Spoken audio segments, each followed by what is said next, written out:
അതായത് ഞാൻ പറയുന്ന കാര്യം, നമുക്ക് ഒരു സാധ്യതയില്ല, ഒരു വഴിയില്ല എന്ന് പറഞ്ഞാൽ മാനുഷികമായിട്ട് യാതൊരു ഡോറും അവിടെ കാണത്തില്ല.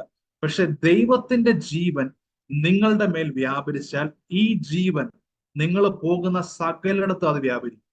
എവിടെ, ഞാൻ ഉദാഹരണം പറഞ്ഞാല്, യോസഫിനെ കൊണ്ട് കാരാഗ്രഹത്തിലിട്ടാലും പോത്തിഫറിന്റെ ഭവനത്തിലിട്ടാലും എവിടെ ഇരുന്നാലും യഹോവ യോസഫിന്റെ കൂടെ ഉണ്ടായിരുന്നു. ചെയ്തതിനെല്ലാം ദൈവം പ്രോസ്പർ ആക്കി. ഇതിനെ ഞാൻ പുതിയ നിയമവുമായിട്ട് കണക്റ്റഡ് ആയിട്ട് പറഞ്ഞാൽ, യേശുവിനെ നിങ്ങൾ വിശ്വസിക്കുമ്പോൾ യേശുവിന്റെ കൃപ, യേശുവിൽ നിന്നുള്ള ജീവൻ നിങ്ങൾ തൊടുന്ന സകലത്തിലും വ്യാപിക്കും. പിശാചിന്റെ പ്രത്യേകത, പിശാച് അറക്കുവാനും മുടിപ്പാനും മോഷ്ടിപ്പാനും കൂടിയാ വരുന്നത്, നശിപ്പിക്കാൻ വേണ്ടിയാ പിശാച് വരുന്നത്. പക്ഷെ യേശു പറഞ്ഞ കാര്യം, ഞാൻ വരുന്നത് നിങ്ങൾക്ക് സമൃദ്ധിയായി ഉണ്ടാകാൻ, സമൃദ്ധിയായി ജീവൻ ഉണ്ടാകാൻ വേണ്ടിയാണ്. അങ്ങനെയാണ് യേശു പറഞ്ഞത്. അങ്ങനെയാണെങ്കിൽ ഈ ഒരു പരിശുദ്ധാത്മാവിന്റെ റെവലേഷൻ